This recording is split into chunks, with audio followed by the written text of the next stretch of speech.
Alors bonjour. Alors Salut bonjour à Benoît. tous et bienvenue dans ce Péricast hebdomadaire au sujet évidemment de l'actualité de Périscope. Donc comme tous les samedis, je suis Benoît Descaries et à Montréal et à Paris, il y a Pierre-Philippe Corneret, donc PPC sur Twitter. Alors bonjour Pierre-Philippe. Bonjour Benoît, j'espère que tu vas bien. Bonjour à tous, bonjour à Pat aussi et à tous ceux qui ont commencé à nous rejoindre. Voilà, bonjour Solène. Bonjour à tous, moi je suis ravi de vous retrouver pour ce 9e épisode. Au sommaire de ce numéro, nous allons parler avec vous, avec Benoît qui est en direct de Montréal. Il est 9 heures du matin à Montréal, un peu plus de 15 heures à Paris. Des usages de Périscope qui nous ont le plus marqué cette semaine. N'hésitez pas aussi en termes d'interaction de nous parler de ce qui vous a aussi marqué. Je vois que Gabriel me dit ce soir c'est l'Eurovision, voilà. On parlera aussi des chiffres clés de la semaine et de quelques astuces pour bien utiliser ce nouvel outil qui est Periscope. Voilà, Benoît, je te laisse démarrer avec l'actu.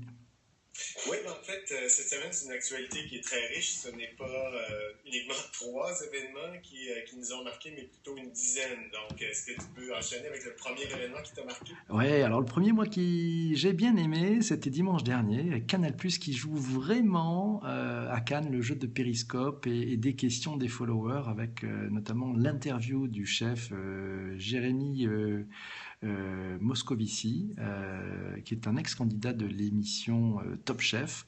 Ça s'est passé sur un ponton d'une plage à Cannes.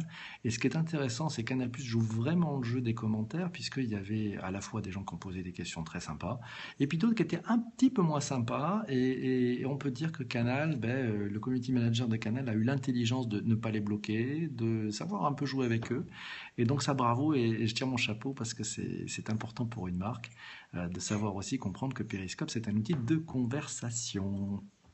Ouais, Canal Plus est vraiment hyper actif à Cannes, hein. Donc les coulisses, on nous présente beaucoup de trucs. Je crois que j'ai même capté un truc avec Jamel Debbouze en coulisses. Ouais, ouais, avec Je trouve que Cyprien, c'est rigolo. ouais, avec Cyprien, je crois, hein, c'est ça, ouais, ouais, Ouais, je pense que c'est ouais. ça, ouais. Et toujours chez Canal+, ils ont diffusé, je n'ai pas vu, mais je pense que tu l'as vu, le concert de Yel à Cannes, qui a été retransmis sur le compte de Canal+, mais aussi plusieurs péricasters, dont quelques personnalités. Chez vous, l'animateur de TF1, Christophe Beaugrand, et Elodie Petit, qui est, elle, journaliste au magazine M, c'est bien ça? Ouais, c'est ça, exactement. Ouais, c'était intéressant. Je l'ai vu aussi ce Periscast. C'était intéressant de voir qu'il y avait l'angle de Canal+, et puis l'angle aussi des personnes présentes à ce concert. Et donc, on pouvait jouer aussi en simultané, de changer de compte à compte et voir des angles différents de ce concert. Moi, ce qui m'a marqué aussi cette semaine, c'est la marque d'horlogerie Tagueyer, qui avec une agence de com qui s'appelle, je crois, l'agence 909, a organisé le mardi dernier, mardi 19, un défi sportif entre deux joueurs de tennis. Il y avait Maria Sharapova, qui est, je crois, la dernière joueuse à avoir remporté le French Open, et puis Kei Nishikori, qui est le numéro 9, ou numéro 6 mondial, voilà, chez les hommes. Et en fait, il y avait une partie entre deux, et c'était sur Periscope, et je crois qu'on peut saluer les résultats, parce que c'est eu 1800 spectateurs, quelque chose comme ça, et puis plus de 3000 cœurs. Donc, initiative aussi intéressante d'une marque, et bon, bah, c'est bien, les marques, on s'aperçoit qu'elles sont en train de les jouer. Et puis, Gabriel, qui est en face, me donne un commentaire. Eh ben, les défis seront bientôt à Roland-Garros, porte d'Auteuil, Paris 75 016. Merci, Gabriel. Oui, si vous avez des questions, n'hésitez pas à nous les relayer. Ça nous fera plaisir de relayer vos questions, d'ailleurs. Ouais. De mon côté, ce qui m'a marqué, moi, je dois dire que ça a été assez épatant, et c'est toujours disponible sur Periscope. C'est le premier Pericast qui a été fait depuis Pyongyang, en Corée du Nord. Il y a une délégation de 30 femmes occidentales, plusieurs américaines, africaines et européennes, qui ont décidé d'aller faire une visite en Corée du Nord, manifestation en signe de rapprochement et de paix. Et parmi elles, il y a une utilisatrice de Twitter qui se nomme Colbay, C-O-L-B-A-Y, donc @Colbay, qui est Colleen Bake, qui est une ex de Twitter et qui a, figurez-vous, acheté un forfait d'itinérance en Corée du Nord. Donc oui, c'est possible et oui, il y a une connexion 3G LTE en Corée du Nord, donc ce qui est encore plus surprenant. Il y avait énormément de questions. C'est une bonne nouvelle, ça. Ouais. C'est une bonne nouvelle, ça. Ouais. Donc, c'était extrêmement intéressant. Il diffusait depuis sa chambre d'hôtel des moments. Ils ont eu des conférences de presse, des réunions. Donc, on a pu voir un peu de l'intérieur ce qui se passait d'un point de vue différent, évidemment, occidental et non pas une image officielle. Et ce qui a été surtout surprenant, c'est que on lui a posé la question, est-ce que, en direct sur Periscope, est-ce qu'on vous a empêché ou fait des soucis sur l'utilisation de Periscope? Puis elle a mentionné que non, au contraire, les autorités ont été même très accommodantes pour permettre cette utilisation. D'accord, ça bouge alors, ça bouge. Ouais. On me demande de répéter son nom Twitter, c'est @Colbay, c'est C-O-L-B-A-Y. Ouais, Colbay. Ok, ouais. Colleen Beck. Voilà, ok. Alors ce soir, là encore, on m'annonce, moi de mon côté, il y a Rock Voisine qui fait son concert gratuit au Canada. T'étais au courant? Non, je suis pas au courant. Voilà, je te le dis. Merci. C'est une bonne nouvelle. Alors, puisqu'on a parlé de Paris, te donne des nouvelles du Canada, tu vas nous donner des nouvelles de Paris. Vas-y. Europa fête son 60e anniversaire, c'est bien ça, donc une radio historique en France. Et pour son 60e anniversaire, ils ont diffusé le concert sur Periscope. Comme quoi, il n'est pas nécessaire d'être un natif digital pour pouvoir utiliser Periscope. Ouais, c'est ça, voilà. Donc c'est donc pas une question d'âge pour savoir utiliser les outils.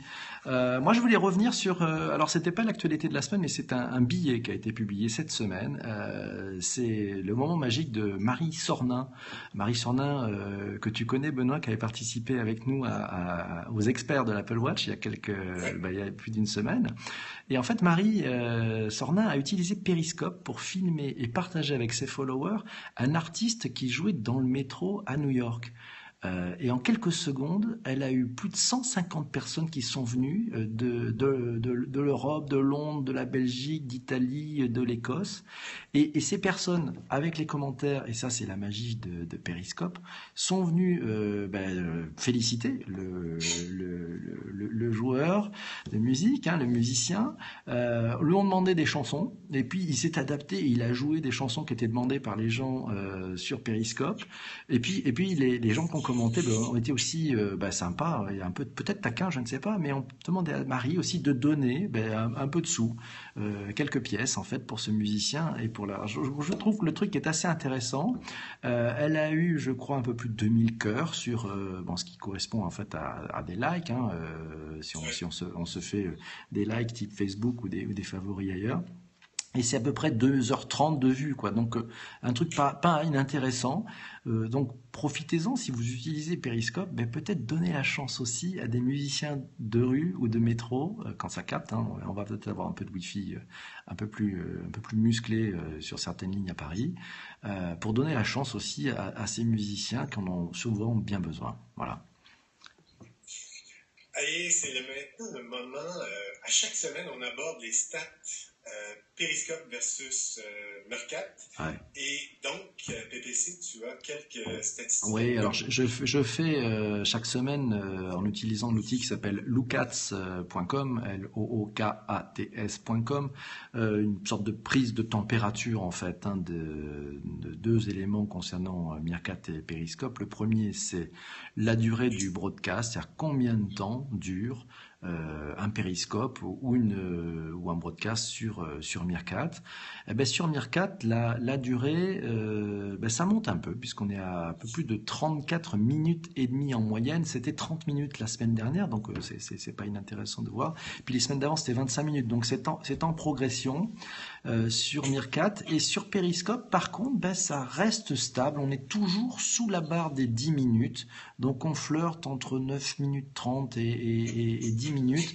Et là, cette semaine, c'était 9 minutes 50 en moyenne par périscope. Alors nous, on fait peut-être un peu ralentir la cette moyenne, hein, puisque ça dure plus longtemps. Mais voilà, donc c'est intéressant, je pense, à suivre aussi. Ça veut bien dire qu'il y a deux usages Oui, différents sur tout ces à deux fait. plateformes. Absolument. Puis je pense que, en fait, la durée d'un péricast, à mon avis, pour avoir un auditoire, c'est assez, probablement entre 7 et 12, 15 minutes. C'est des durées très longues. Euh, je ne sais pas si on va sur Marcat, il y a beaucoup de. Il y a énormément d'utilisateurs qui vont brancher leur caméra, un peu comme de la télé-réalité. Donc, lorsqu'on fait 50 une minute, 1 heure, 2 heures, on est plus en mode télé-réalité qu'en Ouais. mode diffusion pour transmettre une information. Ou conversation, ouais. Alors toi, tu as regardé aussi les stats, hein, de ton côté, Oui, si je me trompe pas, sur les utilisateurs actifs. Ouais. ben, oui, c'est ça. C'est assez intéressant sur les utilisateurs actifs par mois. Donc, Meerkat a plus de 82 000 utilisateurs actifs, alors que la semaine dernière, par mois, il y avait 74 000 utilisateurs actifs, ce qui est une augmentation d'environ 12%. De son côté, Periscope, puis je vous rappelle que Periscope n'a pas encore de version Android, il y a plus de 169 000 utilisateurs mensuels versus 138 000 la semaine dernière. Donc, c'est une augmentation tout de même de 22%, même si on n'a pas d'application Android. Donc, j'ai bien hâte de Ouais. voir l'impact qu'aura la version Android sur ces statistiques. Ouais, 22% en une semaine, hein, c'est des chiffres de Et, croissance assez intéressants quand même, hein, que ça soit Meerkat, c'est plus 12% et Periscope plus 22%. Donc ça, c'est assez formidable. Si on prend un autre indicateur peut-être, c'est le nombre de tweets qui parlent de Periscope ou de Meerkat. Là, on a Periscope qui est vraiment le grand gagnant, hein. Si vous prenez le dièse Periscope, c'est 332 776 tweets à propos de ce dièse-là. C'est un petit peu en baisse, on est à moins de 3%. Et Meerkat, c'est 89 500 tweets à propos de ce hashtag. Là, c'est moins 16%. Donc peut-être qu'il y a moins de conversations qui est en train de s'opérer. Ça reste quand même pas mal, hein, sur ces deux réseaux. J'ai pas fait les stats de Twicer. Je sais que tu as fait un beau billet sur Twicer sur ton blog, Benoît. Je sais pas si on a des stats, mais il faudra demander à l'ami Carlos Diaz de nous nourrir un peu plus sur les durées moyennes de statistiques. À sa décharge, ça vient de démarrer, c'est encore frais et ils sont, je pense, encore plein dans l'univers de Cannes, quoi. Bon, ouais, on me dit Carlos ici le bravo mentionnait, Benoît. On ils me ne dit sont pas ici à la bravo recherche. Benoît, hein. Ouais. J'ai des commentaires pour toi, hein. Bonjour Frédéric. Comme le mentionnait Carlos, cofondateur de Twicer, ils ne sont pas à la recherche de millions d'utilisateurs. Pour l'instant, ils sont plus à la recherche d'un modèle, de quelle façon va évoluer la plateforme. Donc, ils sont plus en mode de recherche et en mode de récolte de feedback ou de rétroaction Mm. pour peaufiner la plateforme. Donc, et il y a la nature de la plateforme qui est différente aussi. Twicer, ce n'est pas du direct, contrairement à Meerkat et Periscope. Ouais, c'est vrai, ça. C'est vraiment, je pense, un autre usage, hein, et on le voit bien, il y a eu quelque chose, quelques prises assez intéressantes. Tu en parlais sur ton blog, ce musicien qui finalement Ouais, se fait un duo avec lui-même. Là ouais. aussi, ça ouvre une part à la créativité assez folle, et donc il faut en profiter et ouvrir l'œil. Je ne sais pas si de votre côté vous avez vu des choses. Facebook, Twitter, Periscope. Alors là, qu'est-ce que ça veut dire? Gabriel. Alors, je ne sais jamais si c'est Gabriel le prénom ou c'est Solène le prénom. Il faudra qu'on me dise parce que Flickr, Instagram, qu'est-ce qui se passe? Deux surprises pour ma part sur Periscope, une bonne et une mitigée. Alors, Paf Macaron, quelles étaient ces deux Ouais. surprises? Quelles étaient-elles? On va lui Ouais, laisser parce le que temps d'écrire un peu, hein, quand même, parce que il faut laisser le temps aux gens d'écrire. Mais paf, on attend les deux surprises. Quelles sont-elles? Vas-y, Et, Benoît. en fait, moi, j'ai une petite déception cette semaine, c'est que je trouve que les mises à jour sur Periscope sont tout de même assez lentes. Donc, on sent que probablement on veut mieux peaufiner les mises à jour avant de les envoyer. Mais je trouve qu'il y a une lenteur si on compare à Meerkat qui, chez Meerkat, on pousse les mises à jour chaque semaine. Ouais. Oui, c'est ça, c'est ça. Periscope, bon, ça, on devrait avoir quelque chose. Alors, la bonne, pour Pac Macaron, la bonne, c'est le groupe irlandais The Script qui se filmait dans leur bus entre deux concerts. Ah, ça, j'ai pas vu ça. Tiens, ça serait. Ah oui, il y a un truc nouveau aussi, j'en profite pendant que Pat. Alors la deuxième, c'est la bonne immersion dans la vie du groupe, donc ça sent vraiment le vécu, et ça c'est intéressant. Ah oui. J'en profite peut-être pour vous faire aussi une bref. J'ai vu que les Rolling Stones étaient sur Periscope cette semaine.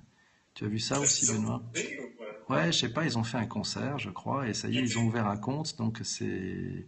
On va peut-être avoir quelques surprises. Par contre, il y a un truc, je ne sais pas si tu as remarqué, Pierre-Philippe, mais il y a un truc qui a évolué, je trouve, au cours des derniers jours, la dernière semaine. Periscope ne l'a pas annoncé, mais j'ai l'impression que le back-end a été amélioré parce que je trouve que la qualité de la vidéo est nettement supérieure à ce qu'elle était il y a environ 2 ou 3 semaines. Je ne sais pas si tu as remarqué, si tu as le même constat toi aussi. Ouais, j'ai un peu ce constat-là. Alors, s'ils ont dû bosser, à mon avis, beaucoup les algorithmes, parce que on a une meilleure qualité, quoi. On a vraiment une meilleure qualité. Il faudra regarder au niveau data, si justement ça se voit aussi sur la consommation de data. Parce que ça, c'est quand même un écueil assez fort, hein, puisque tout le monde n'a pas des forfaits data totalement illimités. Et puis un illimité en France, c'est souvent un limité. Au bout d'un certain temps, ben, vous avez un débit qui devient rikiki. Donc le rikiki, ben, ça sert plus à rien puisqu'on peut plus utiliser Periscope. Alors belle qualité, pas flou, bien malgré ma vision. Je dois mettre des lunettes. Je suis une taupe. Bon là, je crois que c'est un message personnel. Ça fait plaisir. Mais ceci dit, moi, le Periscope, pour ma part, c'est l'application qui prend le plus de data, de données. Donc, je suis environ 3,5 gigas par mois pour uniquement l'utilisation de Periscope lorsque j'utilise la LTE, le 4G. Donc, ça demande beaucoup de bande passante si vous voulez l'utiliser à l'extérieur et sur le réseau mobile. Ok, alors moi j'ai Paf Macaron qui nous donne aussi sa, ben, je dirais ce côté, sa petite déception avec Alessa Milano en disant c'est sympa de voir une telle célébrité sur Periscope, mais il a été un peu déçu visiblement par l'expérience. Ben écoute, voilà, ben, peut-être qu'elle se rattrapera une autre fois, je ne sais pas, sur ces sujets. Mais elle était chez le coiffeur. Ah oui, donc là on rentre dans une intimité assez folle. Moi, c'est un truc que je peux pas, voilà, c'est pas ça. Et elle se faisait filmer. Ok. Est-ce que de ton côté, il y a des personnes qui te suivent, qui ont quelques, je sais pas, qui ont découvert quelques trucs, quelques interviews intéressantes sur Periscope, Benoît? J'ai pas de, j'ai peu Non? de commentaires de mon côté cette semaine, Bon. donc plutôt calme, oui. C'est Bon, un samedi matin peut-être. ah, c'est ça. Les Non, gens se réveillent. ouais. Et puis alors, paf, Macaron me disait, bah, ce qui marchait pas, c'est qu'elle interagissait pas du tout avec les viewers. Eh ben oui, la clé, c'est d'interagir avec les viewers. Donc c'est pour ça, on vous Ouais. encourage, posez des questions. Faites aussi, merci, il a fini, paf, Macaron, merci, c'est très sympa en tout cas. N'hésitez pas aussi à partager bah, les broadcasts quand vous les voyez. Partagez-les avec vos followers. C'est aussi important, je pense, quand on a ces éléments-là. Plus il y a de monde et plus il y aura d'échanges et plus il y aura d'interactivité. Et c'est cette richesse-là dont on a besoin. C'est-à-dire que sinon, on fait du YouTube. Merci, paf, il a Ouais. invité ses followers. Sinon, on fait du YouTube et on reste entre nous. Là, c'est sympa de boire mes paroles, nos paroles. Merci Giorgio en ce moment. Mais on a besoin de vous pour ben, évidemment interagir avec vous. C'est ça qui est Ah intéressant. oui, ben, c'est vrai. Hier, il y a eu le premier péricast de Bordeaux Glouglou. Tourisme qui a été diffusé hier soir sur le fleuve de Bordeaux, Ouais. donc près des rives.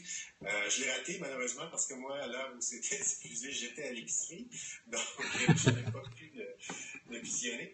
Mais je crois que c'est mardi prochain que Tourisme Bordeaux va faire une autre diffusion, donc c'est assez intéressant. Oui, tout à fait, c'est dispo à régler aussi, comme le souligne Sébastien. De mon côté, j'ai peut-être un petit truc. Hier, j'ai fait un péricast sur 10 utilisateurs de Periscope qui vous feront voyager. Ah, c'est bien Euh, ça, ouais, vas-y. Ouais, donc ça, c'est assez intéressant. Ce que je cherchais, c'était des personnes qui ne font pas que montrer des images, mais qui commentent les images. Donc, à mon avis, même si on ne se dévoile pas comme on le fait en ce moment, ben, c'est important d'avoir un commentaire, de nous donner un peu un contexte Ouais. par rapport aux images qu'on voit sur l'iPhone.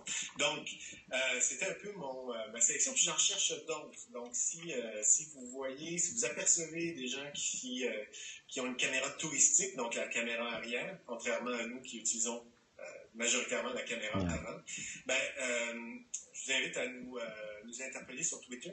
Et il y a la première personne, ce n'est pas une personne qui habituellement fait du tourisme, mais c'est Colleen Beck, donc @Colbay, qui elle est à Pyongyang en ce moment, donc hyper intéressant, des images inédites que vous apercevrez jamais. Ah ouais. Donc vraiment, cette personne est à suivre. Bon. Allez voir ses replays. Tu nous partages ces broadcasts quand tu en as des alertes. Oui. C'est aussi important parce qu'on s'abonne pas toujours à tous les comptes parce qu'effectivement on peut être un peu noyé par les notifications. Donc faites confiance en fait plutôt au partage fait par les gens que vous suivez habituellement. Je pense que c'est aussi une bonne façon de découvrir. C'est un peu comme le retweet, c'est-à-dire que on n'a pas forcément, comment dirais-je, on va pas suivre forcément tous les tweetos. Par contre, les gens qu'on suit, c'est les gens qu'on apprécie, et quand ils retweetent, on se dit là il y a du sens et on va aller voir. Donc je pense que sur Periscope c'est aussi un peu la même chose. Tenez compte aussi des avis et je crois que c'est ça, moi ça me permet de découvrir beaucoup de choses, des balades un peu dans le monde entier, il faut pas hésiter, voilà. Ouais, puis Fodors, qui est le guide touristique, qui hier a fait en fait hier c'était l'ouverture officielle du nouveau comment on appelle le Top of the World, World Trade Center à New York, donc le point de vue qu'on a au haut du nouvel immeuble du World Trade Center. Donc ils ont fait un péricast sur ce sujet. Évidemment, Penguin Six, il y a Claire Waddington et Ron Waxman à New York qui fait découvrir New York. Donc il y en a une dizaine. Hier, j'ai fait 2 tweets sur c'est ma liste, en fait. Là. Vous pourrez retrouver ça sur @BDESCARY. Donc, vous pourrez revoir, en fait, trouver cette liste sur mon compte Twitter. Je vais écrire un billet sur ce sujet. C'est Péricast possible de revoir. Oui. Alors j'ai vu son commentaire. Je me souviens plus de son prénom. Effectivement, les Péricasts, ils sont disponibles. On les laisse, bien sûr, en 24 heures. Et puis chaque semaine, il y a un petit montage sur YouTube. Vous retrouvez sur YouTube, en fait, le périscope avec les deux écrans, c'est-à-dire la partie Benoît et la mienne, et ça dans une seule vidéo. Vous perdez l'interactivité, mais si vous avez raté et vous pensez que ce dont on parle chaque semaine a du sens et vous intéresse, vous êtes les bienvenus. Voilà, donc merci Serge pour cette question, c'est sympa. Voilà, alors, une petite astuce pour ceux qui sont observateurs. J'ai trouvé un truc, je l'avais pas vu ça. Non plus, je l'avais pas vu, mais il faut être vraiment observateur. Ouais, c'est un petit truc, mais c'est si vous faites un petit swipe sur l'écran, vous allez, si la personne s'est géolocalisée, avoir une petite icône qui indique où elle se trouve à grande masse. On n'est pas au niveau de la rue. Ce qui est intéressant, c'est que pendant un live, si la personne bouge ou tourne avec son iPhone, c'est-à-dire change d'angle, vous allez avoir cette petite icône qui va suivre comme une petite boussole, va indiquer l'angle de la prise de vue. Donc c'est un petit détail, mais moi j'adore toujours ça parce que ça veut dire qu'il y a des développeurs qui ont passé un petit peu de temps sur le sujet pour trouver ces petites finesses. Voilà. Et puis peut-être que demain ça sera une grande fonction, j'en sais rien, mais j'ai trouvé ça plutôt malin et rigolo quoi, à suivre. Voilà. Si vous en avez trouvé d'autres, n'hésitez pas. Ce sont des petits détails, mais qui font aussi tout le sel de ce type de en choses. anglais, ils donnent ces trucs souvent Easter egg, donc des œufs de Pâques. Oui, des œufs de Pâques. Ce sont des petites fonctionnalités ou trucs cachés que l'on peut découvrir. Ok. Bon, alors un petit détail qui fait la différence, le regard qui est la cerise sur le gâteau. Alors ça, c'est de Cherry on the Pie, forcément. Ok. Bon, écoute Benoît, je crois qu'on a fini. Alors on va faire un autre truc avec Benoît. Moi je pense que je vais faire un petit périscope sur mais ça va être une vidéo du succès sur les 7 conseils à donner aux marques pour bien utiliser Périscope. Alors ça sera un peu après. Voilà, donc je vous donne rendez-vous plutôt plus tard. Et puis je ne sais pas si tu as d'autres choses à rajouter Benoît, ou sinon on donne rendez-vous pour la semaine prochaine. Oui, rendez-vous la semaine prochaine, donc même heure, 9h Montréal, 15h heure de Paris, pour le rendez-vous hebdomadaire Montréal-Paris, Ouais. donc sur Périscope. Voilà, merci à vous tous d'avoir suivi ça. Et puis rendez-vous samedi prochain pour ce périscope. Et puis sûrement avant pour plein d'autres choses. Voilà, à bientôt, portez-vous bien. Au revoir. Oui, merci, au Au revoir. revoir.